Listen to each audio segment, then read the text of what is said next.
Hello, my name is Loren Olson. I work for Danaher and specifically for SciEx, which is a Danaher company. But today I'm going to be representing myself, just talking with some friends out in the healthcare and biotech community. It's really great. In my job, I have the distinct pleasure of talking to a lot of amazing people. We've done a couple of interviews so far, and today is no exception. We're going to have a great interview coming up. We just thought that it's great to bring our contacts who we get to enjoy talking to every day out to our social media community and let them give them a platform to reach our user base through that. So with that, I'd like to introduce Jennifer Van Eyck from Cedars Sinai in Los Angeles.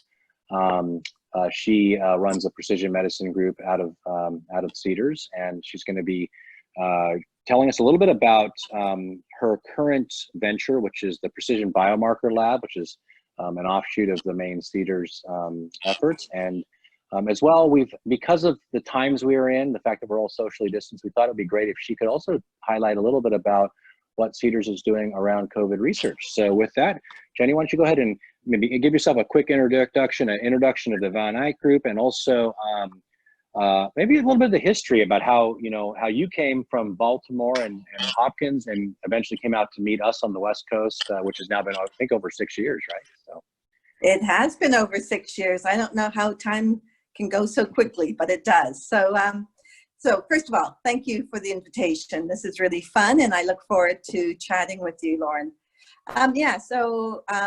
I'm Jenny Van Eyck, and I run what's called the Advanced Clinical Biosystems Research Institute, and that's a number of PIs. And I actually moved from Johns Hopkins to start that at Cedar Sinai, and the idea was to be able to integrate academic research more with industry to kind of have cutting edge technology developed, but then applied immediately into multiple clinical domains. So in other words, try to shorten that time from a new technology into application, not just in one medical field, but right across different clinical questions that made sense. And with that, we have several PIs, we have a core, we collaborate with a lot of people, and it's really fun. And the idea there is to really apply proteomics in a way that's really on the ground level to medicine, to try to really be there. And that's actually where the precision biomarkers came from. The idea behind it was probably incubated out of Hopkins and then kind of grew into reality at Cedar Sinai. And I think the precision biomarkers really has that same idea, that idea to hope to integrate more quickly or to speed up the process. But in this case, it's focused almost exclusively on biomarkers and on pharma, trying to get the right drug target going and using targeted mass spectrometry assays, although we do ELISAs, a lot of ELISAs as well.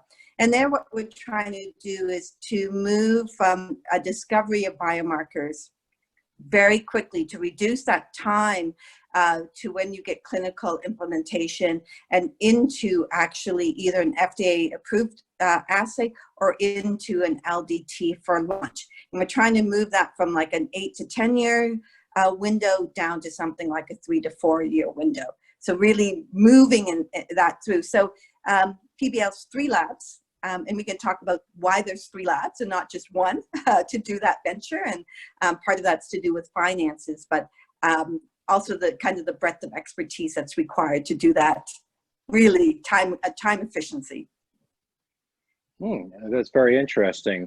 Now, in terms of, I know in the past when we've talked, there's been a big emphasis on cardiac, and I guess in a way, COVID and the fact that it is a cardiopulmonary sort of thing that's sort of dovetailed nicely into what you were doing already. So could you describe how that's come into the picture and how that's changed, maybe even suddenly, radically, what you're doing and how it complements what's going on? Yeah, I think many, if not most, academic research labs have pivoted. And actually, maybe that goes also into industry. I think a lot of us have pivoted both out of a sense of urgency, a sense of dedication towards medicine, and just such an urgent requirement. Yeah, so I can give you some examples of how we're dealing with Cedars and how we're helping other individuals. So one good example is actually an acute phase protein biomarker, a panel that we are taking. It's a CISCAPA assay, so coming from Lee Anderson. It's 11 protein acute phase series. And what we're doing is we're moving it right into clinic. And so with through the Precision Biomarker Labs, this is in their wheelhouse. They took it and now they're validating it, and it should go into the clinic and be used for not just for COVID-19, but for many instances where you need to be able to monitor acute phase, not just with one protein like CRP, but really a cluster of proteins.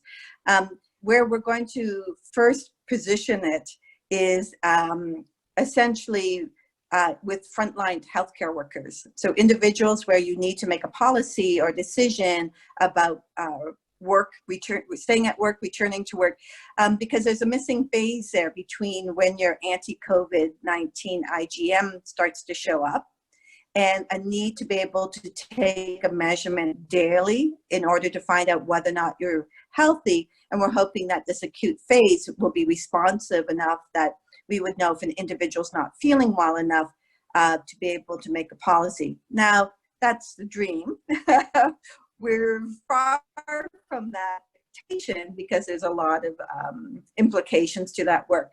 But I think what it does illustrate is the ability for the Precision Biomarker Labs to move something very robustly up that line to establish clinical utility, actually get into a chemistry lab and into our electronic health records where a physician can order it.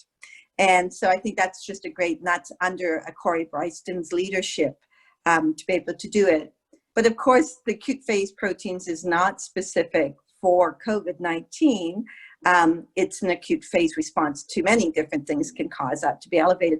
So we're doing a large amount of discovery right now where we have moved DIAMS to be doing plasma, both naive or depleted plasma in a really high throughput manner.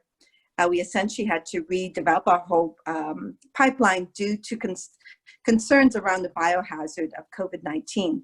So we revamped it, and we also revamped it for dried blood. As you know, I'm a firm believer in remote sampling devices and its ability to be used for continuous or semi-continuous monitoring of individuals.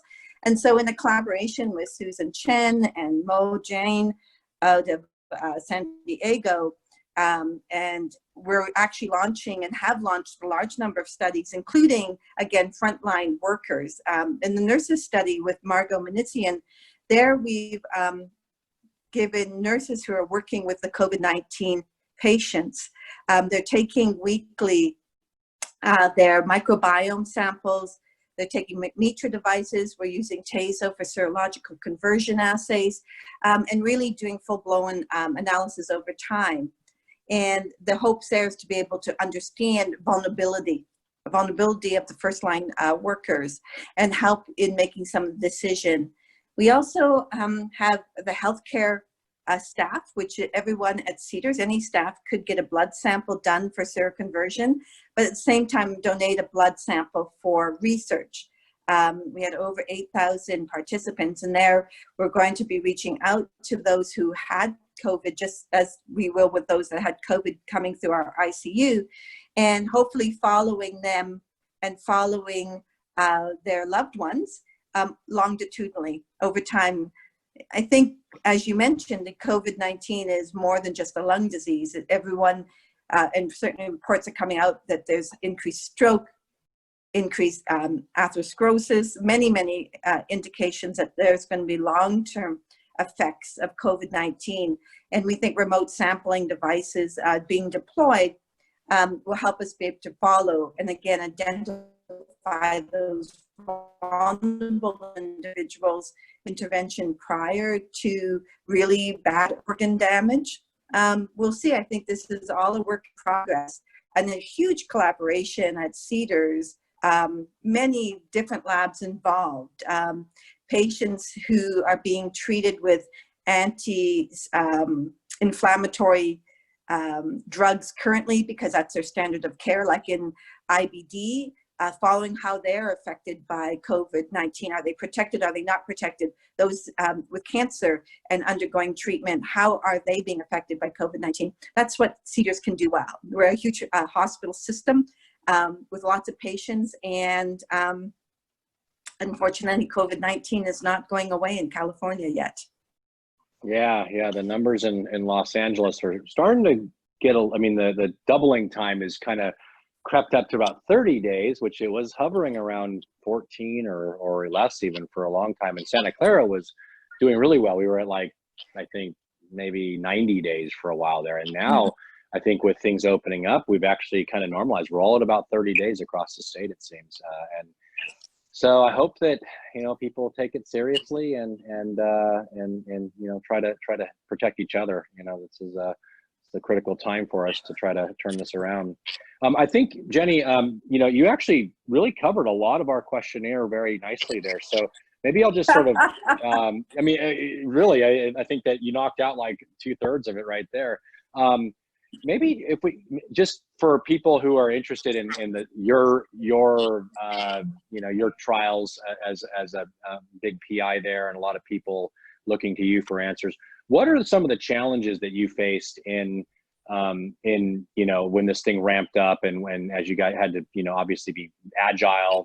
And I guess, you know, in addition to those challenges, what are some of those things that, like, as a scientist and as a leader, that surprised you when you see the results, you're like, that's not what I was expecting, or that's different, you know, or something like that? Maybe give us those anecdotes.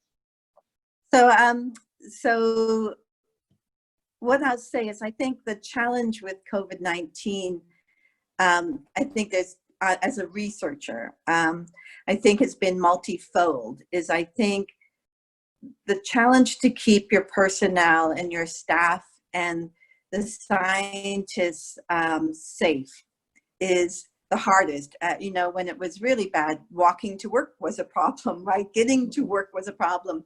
You know, we're in the hospital, and we have a lot of safety nets in the hospital. You know, very strict rules and regulations around, very progressive, of course, as it should be.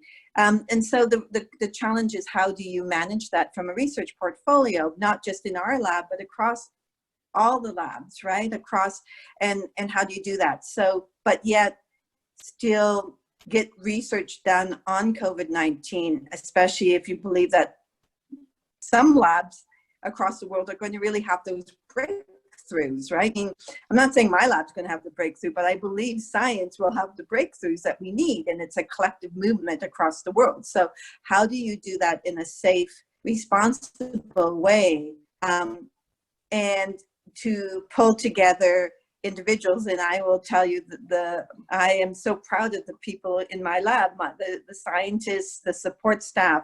Everyone has contributed, whether or not from home, whether or not in the lab, from running the mass specs. Just an amazing, I don't know, belief that what we do will be important somehow.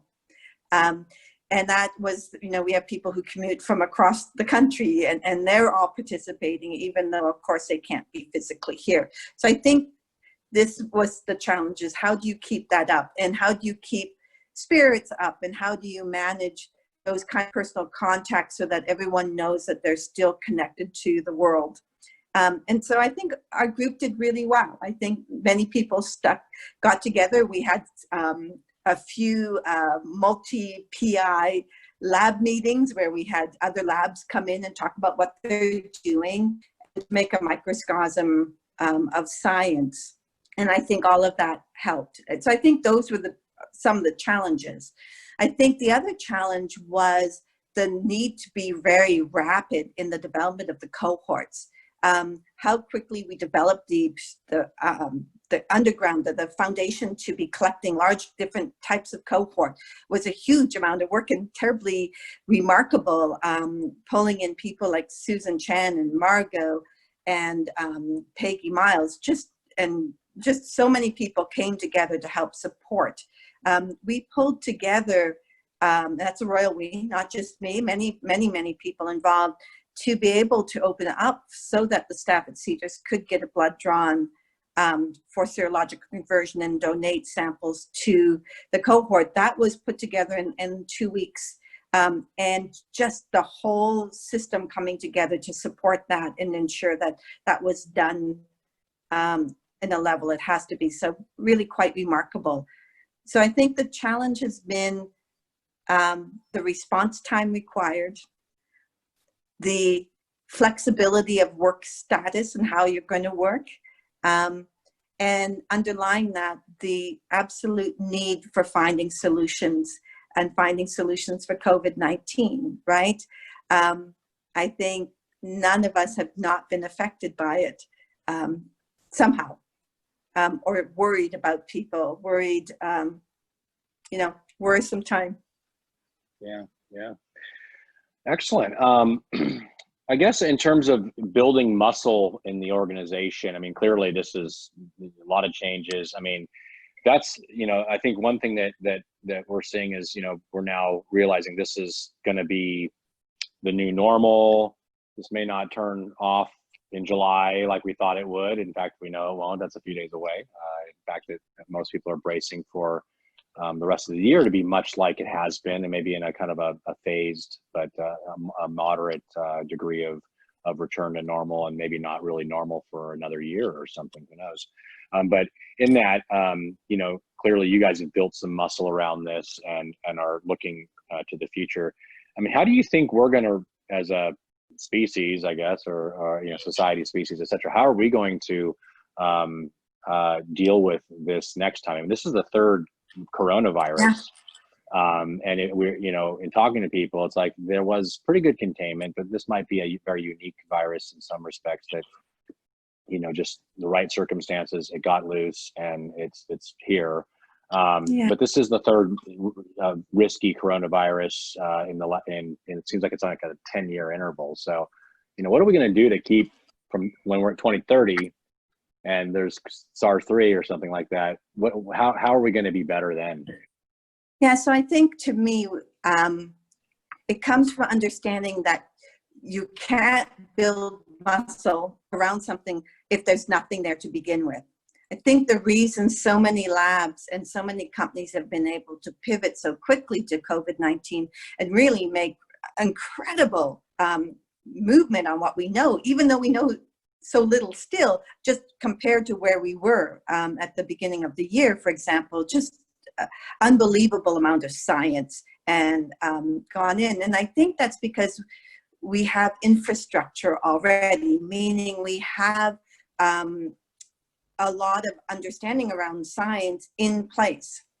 And if you don't have that infrastructure, you can't pivot because there's nothing there to pivot. If you haven't thought through scientific processes, you haven't thought through health scenarios, if you haven't thought through how to respond in crises in a hospital, you cannot do it from scratch very rapidly. And I think that's, to me, the lesson, is the fact that certainly in the US, there is an infrastructure of science and an infrastructure of medicine. Not perfect, of course, but you have to continue that support. So in 10 years, if we get another hit from another coronavirus or something before that, if we have not maintained or grown that scientific infrastructure, the next generation of scientists, the next part of technology, if we haven't integrated academics and industry better, if we haven't done that, the pivoting will be worse. So everything we can learn here on how to work collectively together, how to ensure that our trainees understand how to work like this, how to make scientific leaps, even if you were trained in heart and all of a sudden now you're working on a virus, you need to have confidence that you can do that. And you have a network, you're not just in your own little bubble. We live in a world of science, and I think that's why there's hope, because we have those foundations now. And I think my message will be is we have to continue that. We have to continue the foundations and building. We need to continue to have innovation around technology, innovation around technologies, implementation into population science, into moving basic science more rapidly into products so that we can have those products ready to go quickly into the clinical situation, and backwards too, understanding from what the clinicians see backwards into the basic science, so that we can be very quick on the draw when crises like this happen, be it another coronavirus or whatever is happening. And I think with social media, with our ability to understand and interact broader, it's easier to be a scientist who have a broader concept, to have more of a network, not just in your own little field, like maybe 2 generations ago we were told to be focused, be focused. Yeah, you have to be focused, but you also have to be this other kind of science just that has this broad understanding. And that's true whether or not it's an academic scientist, a scientist in industry, or a scientist as an entrepreneur, or a scientist who is building instruments. It doesn't matter. We all need to have this ability to pivot, to answer what our world's given us to really do. To me, this is one of the biggest challenges we've had in my generation to deal with. And I think it's our responsibility to take on that responsibility and do our best and help those who can move it forward faster, and to really work as a community. And that kind of environment needs to be built so that the next 10 years, it will be a bit easier. Even though I think science as a field, both academia, industry, it's phenomenal. I was at the meeting, and was listening to some of the talks around vaccines, and how companies are coming together to share data. Same thing in the field of biomarkers and COVID. Certainly within Cedars, all of our data around COVID-19 go to a central repository. Of course, open science to everyone else as well. It has to be that way. But I think this is maybe the good parts of that will come out of COVID. A lot of bad things are happening, but maybe there's some good things that will come from our response to it. Absolutely, absolutely. Yeah, it's interesting. I mean, we've never been, at a moment in time where people travel as easily as they do, and these things can get out of control as quickly. So we have to counter that with communicating faster, more freely, and being more agile to stop it next time faster. So yeah, that's interesting to hear you say. Well, I mean, this has already been a really amazing discussion. Everyone who interacts with you, Jenny, can tell what a visionary you are in terms of pushing, proteomic and biomarker science to a point where it's, you're really leaps and bounds ahead of most of your peers. So I'd like to open it up to you to really send a message, maybe a little bit less technical, out to the world, to the lay community, to the scientists that Val and I reach out to on a daily basis, because that's where we're going to push this out through social media. So go ahead, send your message of hope to everybody, please. Okay, so woo. So I think, to me, the vision of hope comes in multiple forms. I think the vision and hope comes from seeing scientists come together to address a world problem, seeing trainees and staff in my own lab and labs just really phenomenal what they can do. And to me, that gives me such hope for the future and what the future of science can be. I think the other thing that gives me great hope is the speed to which technology continues to grow, and the speed to which not only does it grow, but it grows into the clinical domain. And that's where it's wonderful in research. We have to have it there, of course, but we also need it where it can be done, so that when someone goes to the doctor, we can do it. So for example, when we are trying to make it so that in COVID-19, someone can take their own blood sample at home so we can measure it. That's part of telehealth, right? So we're doing it as research, but we want to have it so it's part of telehealth, so that in the future, if you're not feeling so well and you're going to call the doctor and you're going to have a video conference with the doctor instead of coming in to see them, well, why can't we take your blood sample ahead of time, analyze it, so when you talk to your physician, we have a biochemical profile on you? Why can't we do that after a heart transplant? Why can't we do it all the time? So things that start in research can have huge impact on how we change medicine, how we do medicine in the future. And I would say that's my third hope, is that everything that we're doing now is building that foundation. And I used to think, oh, telehealth is going to be a good 5 to 7 years out. I think with COVID-19, that may not be the case anymore. People getting used to that. And it was already starting to happen. But now let's put in biomarkers where someone can take their sample at home and we can have that ready for them tomorrow when they talk to their physician. What would that do? What would it do to an underserved population, or a population that doesn't feel like it can come in to see a physician, or someone who's living in a more remote area? I think maybe a lot. And if we can get the price down and make it so that we can have the right assays to help monitor people, we could change everyone's lives. Science could change everyone's life, right? So I'm hopeful. I like to dream big, and I like to think that collectively we can change how we do medicine to be better and more equal across the board. Excellent. Yeah, no, absolutely. And definitely to the whole community, you know, definitely interacting with Jenny's team has been a pleasure of mine and my colleagues.